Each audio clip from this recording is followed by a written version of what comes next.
As Illinois waits for its first external transfer portal commitment, I wanted to explore the idea of reuniting with an old friend.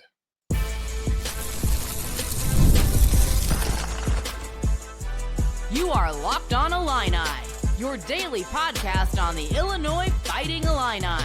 Part of the Locked On Podcast Network, your team every day. Welcome one, welcome all to another edition of Locked On Illini. Today's episode is brought to you by FanDuel. Right now, new customers can get $200 in bonus bets with your first $5 bet wins. My name is Sonny Verma, of course, your host here at Locked On Illini. Thank you all so much for making us your first listen each and every day. I would love your feedback. If you have something positive or negative, as long as it's constructive to say, find me on your favorite social medias, Locked On Illini, or the Sunny V. I always enjoy conversation and discourse with the community. Right now, as of Thursday morning, we're still kind of at a standstill. The three names I brought up previously, Josh Dix, Jalen Sellers, and Big Z. There have been no commitments at least for the Illini, but we're not quite at a panic state yet. I'm going to be completely honest with you. The longer this takes with Josh Dix, the less enthusiastic I get about him wanting to commit here. I just think that Illinois has put their best foot forward on this commitment. And I know on yesterday's episode, I was kind of 50-50-ish. I said, I do think that Josh is going to pick Illinois, but I wasn't very enthusiastic about it. I think that enthusiasm goes down by the day. For me, I think if Josh hasn't taken the Illinois offer yet, it means he's still searching for something else. And what that means is, the rumor is, again, Indiana just lost out on Ryan Conwell, another kid that they had visiting the same time Dix was visiting. And so Ryan Conwell apparently went for almost $2 million. And if that's $2 million that Ryan Conwell is not getting from Indiana, well, maybe they're shifting some of those funds over to an offer for Josh. I don't know. That's not something I'm reporting. I'm just simply talking through the process with you guys. But let's just say in a hypothetical situation, Josh decides to go to Bloomington or maybe even go back home to Iowa, and he no longer becomes the main focus of this Illinois, the transfer portal.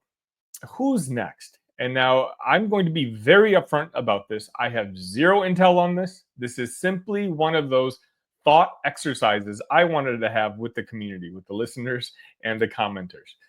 There's one name that just entered the transfer portal mere half hour ago, which a lot of Illini fans will be familiar with, both because he was at one point a committed Illini and because we saw him up close and personal in the Big Ten Conference. And I wanted to gauge your interest on whether you would entertain the idea of bringing him to Champaign. And of course, that name is A.J. Storr. A.J. Storr had a very disappointing year. I think that's a kind way to put it, out in Lawrence, Kansas. But before that, he had a very good year for Wisconsin. A quick update for those of you who really haven't paid attention to the A.J. Storr's career, I guess you can say. He played for 4 different high schools in 4 different years in high school. He was originally committed to Illinois, ultimately dropped that commitment, and he went to St. John's for his freshman year, where he averaged 8.8 points per game in 21 minutes. From St. John's, he decided to enter the transfer portal, and he ended up at Wisconsin. And at Wisconsin, he was one of the best players in the entire Big Ten, averaging 16.8 points per game in 29 minutes played. After Wisconsin, he entered the transfer portal again, and I'll be honest, he was a big name that Brad Underwood and the staff were absolutely courting for last year's roster.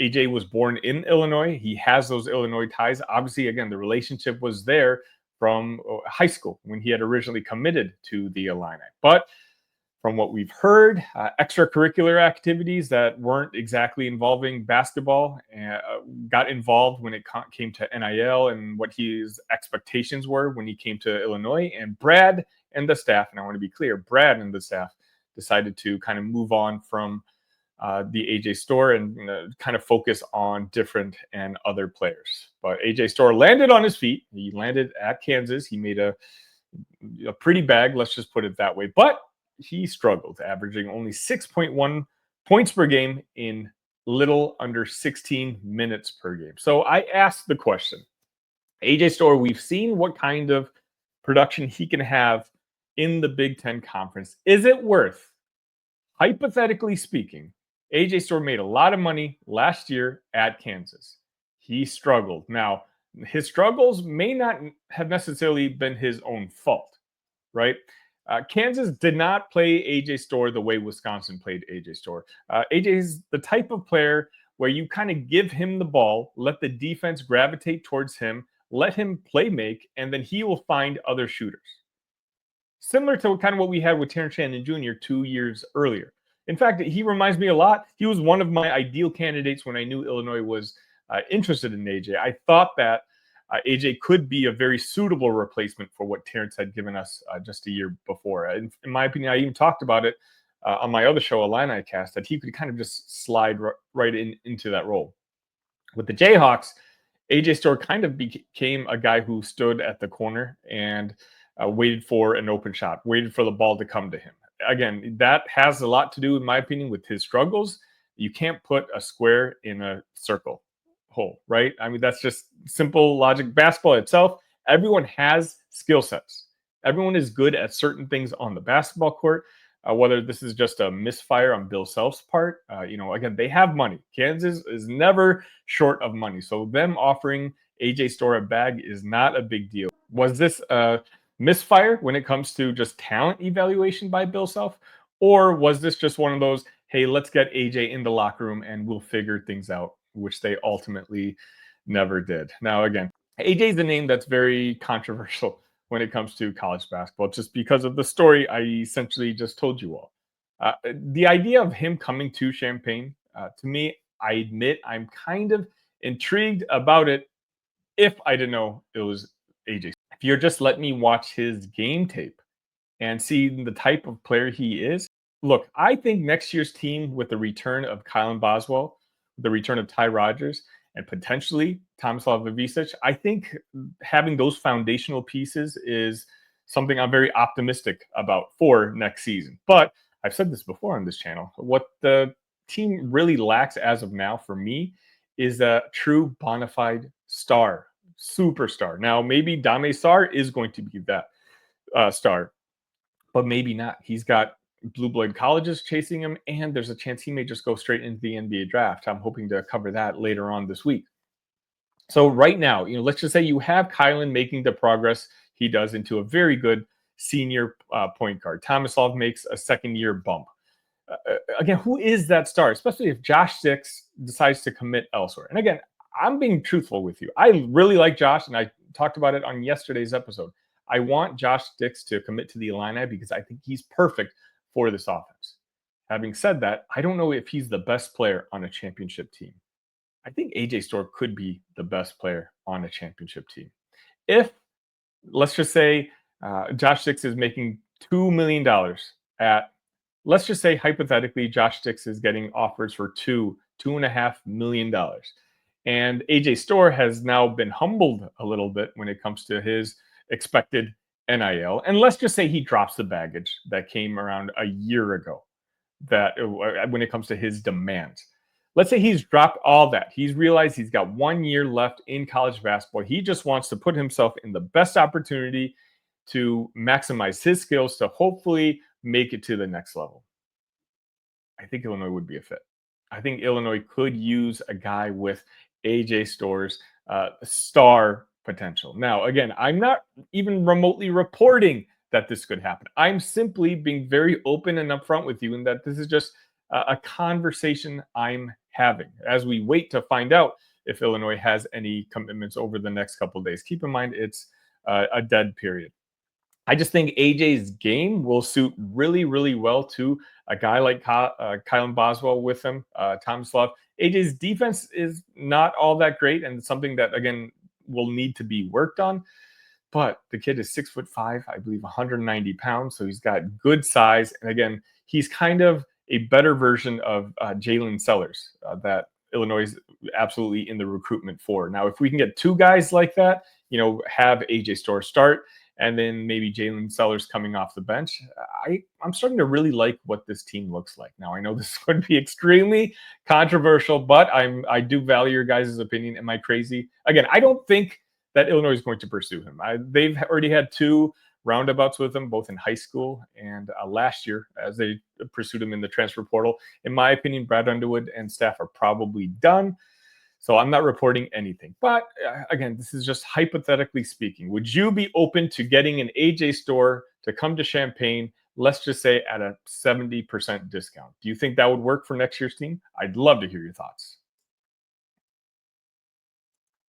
Daylight savings snuck up on us again. And if you're feeling that lost hour of sleep, 5-Hour Energy has your back. The extra sunshine means more time for fun, but sometimes you need a little boost to power through. Whether you're staying up late watching the NCAA tournament, squeezing in a round of golf after work, or just trying to keep up with your busy day, 5-Hour Energy gives you that quick, refreshing pick-me-up whenever you need it. Whether I'm at a game or traveling, 5-Hour Energy is easy to grab and keeps me refreshed.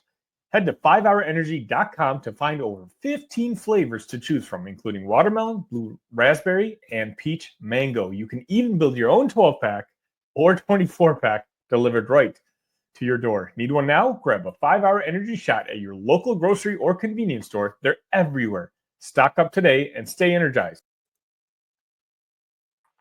Welcome back.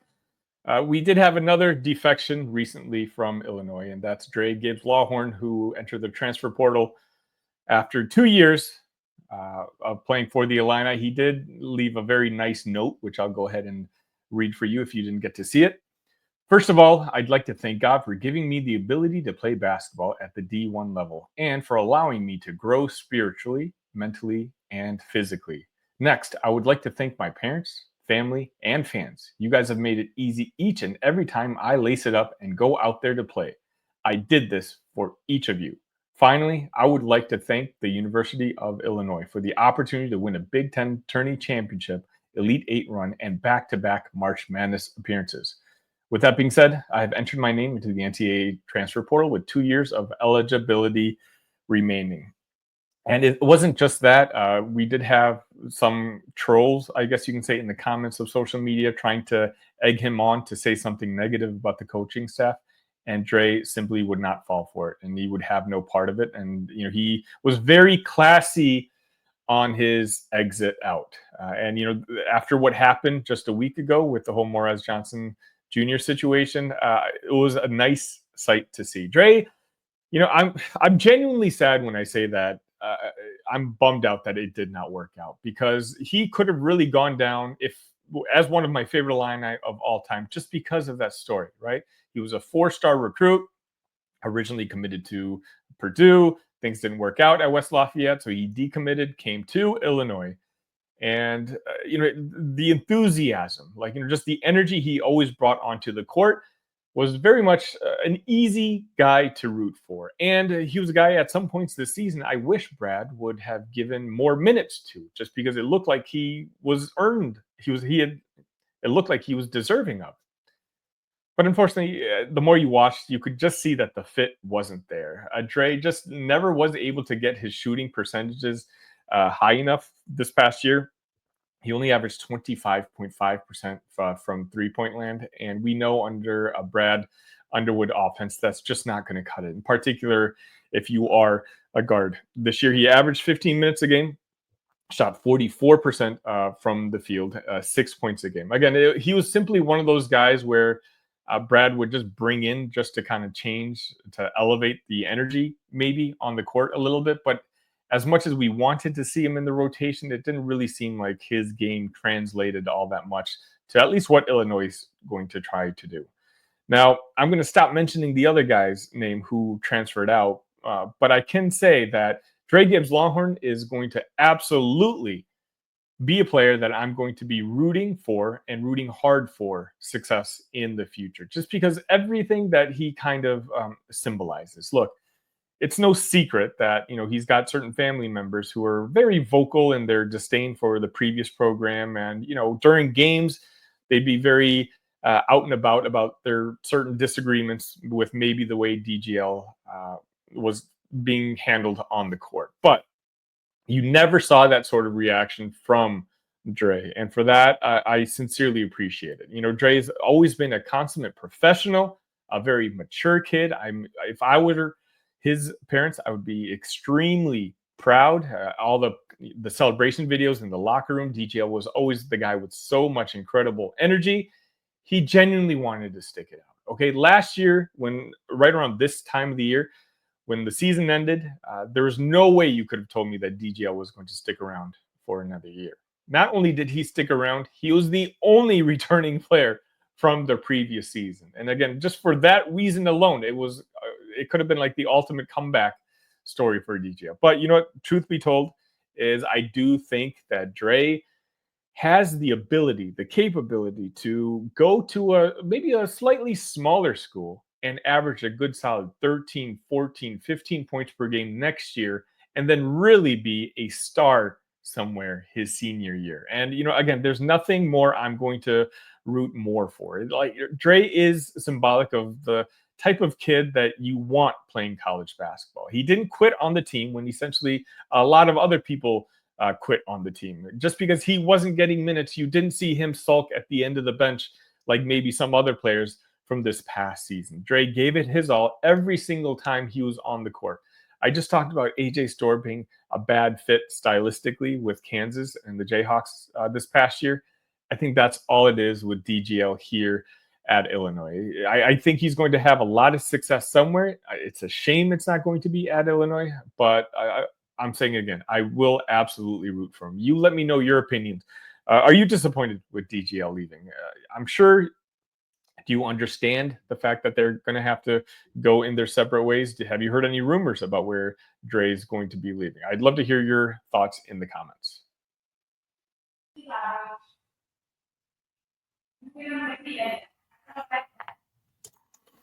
March Madness is here, and FanDuel is giving you the chance to get in on the action like never before. Right now, new customers can get $200 in bonus bets when your first $5 bet wins. That's 200 extra bucks to use on everything from buzzer beaters to Cinderella stories and even who's cutting down the nets.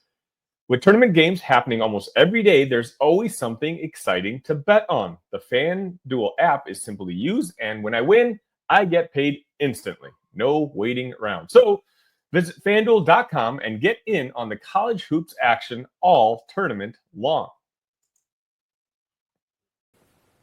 The NCAA tournament is here, and so is the Bracket Breakdown. Locked On Podcast Network and Amazon Fire TV channels are teaming up to deliver NCAA tournament coverage like never before. Watch studio shows featuring former players and Locked On's local experts as they guide you through every upset, buzzer beater, and bracket matchup. Stream it all for free on Amazon Fire TV channel. Search Bracket Breakdown to see it all for free. It's your team every day.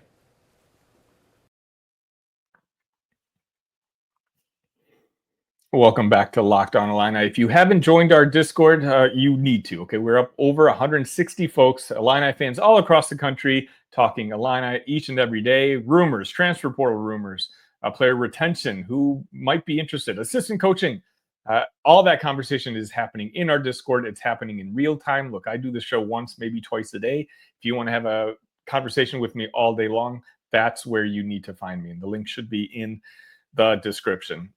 I wanted to end the show talking about what seems to be a common occurrence with Illinois, and that's the NCAA ruling against Illinois. We all know that Brett Bielema and the coaching staff applied for a waiver for Terah Edwards to try to get him eligible to play next season and bring him back for his senior season. But just a few minutes before I started recording, we found out that waiver request was denied, as usually is the case when it comes to NCAA and Illinois.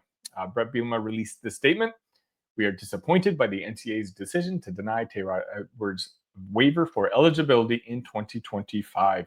We submitted Terah's case in January with the belief that his unique circumstances were grounds for the NCAA to grant him eligibility this season. Last week, we were informed that he would not get the season that we believe he deserves. What can't be denied is Terah's toughness, positive outlook, and leadership throughout this process. Terah's focus has been on what he can control and what's ahead, as evidenced during his impressive testing at our NFL Pro Day. He has been committed every day to making his NFL dreams a reality. Terah has made a lasting impact on our program, our defensive line room. He has a bright future both in the NFL and beyond. And finally, a statement from Terah Edwards. I appreciate the University of Illinois for fighting on my behalf and will forever be grateful for everything this program has done for me. This journey has shaped me in ways I'll never forget. But I'm confident it's time to take that next step toward the NFL and embrace what's ahead. Now, Illinois has been very aggressive in trying to rebuild that defensive line next season. And, I'm genuinely very excited with a lot of the talent that they had brought in. But, if they were able to bring in Edwards for one more year and really just had him in the middle of that defensive line, I think we would have had a lot to be excited about. And of course, there's already so much to be excited about when you're returning so many starters from that 10-win team last year. But, unfortunately, it just didn't work out. Brett obviously is very bummed out. But we at Locked On Illini, I just wanted to wish Terah the absolute best of luck at the next level. I don't know if he's really capable of getting drafted, but I do think that he can latch on with the team at some point. But I do know that Terah is a fantastic kid and the type of kid that we as Illini fans should be proud wore that orange and blue for as long as he did. That's going to wrap it up for today's edition of Locked On Illini. Thank you all so much for tuning in yet again. Again, I'm just monitoring social media, right? Like if I hear something, if there's any sort of breaking news over the next couple hours, I'll come back on and we can kind of talk about it together, whether it's a commitment in a positive direction or maybe in a different direction. I'll be here. Make sure you're subscribed to the channel. We're well on our way to 2,700 subs, I think. I mean, that's just mind-boggling. Again, less than a year old. We continue to be the fastest growing Illini show in this space. Until next time, ILL. Love you guys.